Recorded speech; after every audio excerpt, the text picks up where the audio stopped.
Hello there guys, and welcome to another Minecraft Redstone video. So today I have a follow-up video from my previous one, and that was on a NoWaste resource smart furnace. And in that design it used sticks in a way so that it would never waste any fuel. But unfortunately sticks are definitely not the most efficient fuel that you can use. And so it kind of puts a damper, although they were quite compact, in fact very compact, it wasn't the most efficient. And so what I have for you today is the most efficient, as in it wastes no fuel whatsoever, most efficient, quite compact furnaces, no waste involved. And another positive with these furnaces is that it's not just sticks that they work with. These work with coal, they work with charcoal, they work with blaze rods and coal blocks, and even lava buckets with their bucket left over. So these are very, very awesome designs. And I guess we should get into it. So, to start off, let's take a look at the coal one. Just a quick note, these are all the exact same design, they just have to be slightly modified internally to be able to make them suited for each different fuel type. So, we'll chuck in a couple of ingredients here and I'll explain it afterwards. So what we can do is we can chuck in a couple bits more coal into a fuel section, and we're going to chuck in, so coal cooks 8 items at a time, so let's chuck in a bit more than 8 and let it start cooking. Next is blaze rods. We can chuck in a couple more blaze rods, chuck in over 12 because blaze rods cook 12 items at a time. Next is the coal block. Let's chuck that in, chuck in more than 80 blocks. And finally we have lava buckets. Let's chuck a lava bucket in, and we can put in more than 100 blocks in there.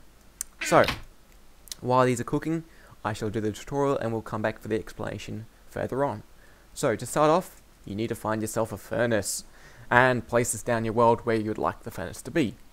On top of there, you want to place 2 hoppers with a chest on top. Coming out of that chest, you want to place a comparator with a block coming out like this, 2 of them, a sticky piston facing upwards, and another half slab pointing out of there. Next, you want to grab yourself solid blocks and place 2 of them just like that. Run 2 dots of redstone plus a repeater out the back here, and have a solid block in front of that, as well as 1 down again and around in that kind of shape. Place redstone dust on top of all these blocks, and a final solid block to cut off this. Your final sticky piston will be placed here with a block of redstone in front of it. You want to place 2 hoppers pointing into each other above this redstone block. From there, a couple more blocks with a couple of comparators pulling out of there, then a blocks on front of that with torches in front of that. On top of these, you want to place 2 more solid blocks with the 3rd coming out here. You want to complete a Tetris shape and place redstone dust on top of all of these. Next, I lied about that being your final sticky piston. This is your final sticky piston across the top there. And that is the design not done yet. I forgot to add in, so now you need to grab in a dropper, face it upwards here, with a hopper pointing into the furnace. Then into the side of this dropper, you want to place a hopper with a chest on top, a chest in front of that hopper, and another one underneath this furnace. And that, my friends, is it done. So what you have here is you have your input chest, you have your fuel chest, and you have your output chest. Now, the way this is set up is that it won't work at the moment. What you have to do is you have to tell it what kind of fuel you're going to be using. So for this, first off, you need to go to the back here, and in the hopper that's above the redstone block, you need to place 1 item plus how many items your fuel source will cook up. So 1 piece of coal or charcoal will cook 8 items, and so we need to place 8 blocks in there. We can chuck our fuel in here already if we want. It's stuck off charcoal, and that will fill up into this dropper. The second thing that you need to do is in this chest here. So this chest, the signal strength from this chest is what activates the circuit. And so what we need to do is we need to find what signal strength we want to activate this circuit. So to get the 2 blocks across here, you need to have 124 items in this chest. And so that means a stack plus a stack minus 4 will activate this circuit. But I'm not going to activate this at the moment because that's not what we want to do. What we want to do is we want to minus 8, which is the amount of blocks that our fuel source will cook up from this total. So 124 minus 8 equals 116, and that's what we need in there at the moment. So what will happen now is that our furnace is ready to go. So what we need to do is we can chuck in, let's chuck in 3 logs, we can chuck in 3 sand, and we can chuck in 3 cobble. And now that we've reached over our 8, it'll activate the circuit. As you can see, because we had a remainder of run, it's paused, and this won't continue until you add more fuel, more items into here. So it's a good way. It won't destroy your items, or it won't take it. It'll just leave it here, waiting for it to be cooked up with the next batch of items that you put in. Now down here, something hasn't worked properly because we had a redstone comparator for some reason in our system. Right, watch out for breaking blocks because there might be comparators in your system.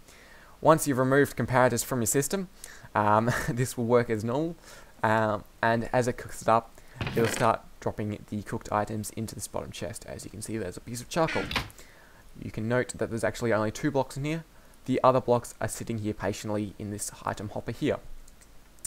You can also see that it's used up only 1 piece of fuel for these 8 blocks, and there's 63 coal blocks, coal pieces still waiting in our dropper here. So that one's how you build it. Now on to more over here. We can see that for this one, we haven't wasted any fuel. We've cooked up 8 items. We've only used 1 item out of here. There were 3 stacks in here, and you can see up in our top chest we've got 3 items still waiting here. If we were to chuck in 5 or more items, the system would go again. You can also chuck in 16 or 24 or 25 items at a time, and it'll cook up the first up till it finds a remainder of 8. So you'll only have items less than 8 left in this chest, no matter how many items you put in. For the blaze rods, you can see it's only used 1. It cooked up 5 and 10 and 12 items, and you can see that there are 3 items left over again. For the coal block, which is still going, as you can see, it's about a third of the way through the coal block. Got 16 here, and we've still got 30 to go. That's about half, so it will even up if I give it enough time. And as you can see, there's 4 items left over. In the lava bucket, you can see that the lava bucket's been emptied and it's cooking in here. We've got our bucket back out here. We've cooked up 35 items so far, and we've still got quite a few to go. If we set this to clear, yeah, that's it. So I'll just show you the back here. So for coal, as we saw with the tutorial one, there is 1 item plus 8 being the item number it cooks up, and in this top chest you can see that there is 64 plus 52, which is 116, which gives us plus 8 to 124. Next, in our blaze rods, you can see that there are 12 blocks in here plus the 1 extra, and up in this top chest you can see that there is enough for 12 being minused off it. Next, with our coal blocks, you can see that there's 18, 64 and 16 is 80. I said 18 before, I meant 80. And the top block, it's 124 minus 80, which equals 44. Next, for our lava bucket, you can see that there's 100 in here. 64 plus 36 equals 100. And up in this top one, you can see that 124 minus 100 equals 24 blocks left over. And so that is it. The design is very simple. It's easy to set up. And yeah, it will use any type of fuel source. Obviously, if you're going to want to waste resources, go check out my previous video, which you'll see an annotation on the screen right now, as well as at the end of the video there will be a link to it. And that will be for designs that use fuels that only cook half an item per fuel source, which is a lot more compact than this and is also tileable. This design unfortunately is not tileable, but it could be rearranged slightly to be tileable. But yeah, I hope this is a good invention for you guys. I hope you enjoyed it. And yeah, until next time. Actually, let's just check here. Yeah, see, this cooked up our 10 items, and you can see that there is 1 block left over. Yeah, so until next time, thank you for watching. I hope that you enjoyed this, and I shall see you guys later then.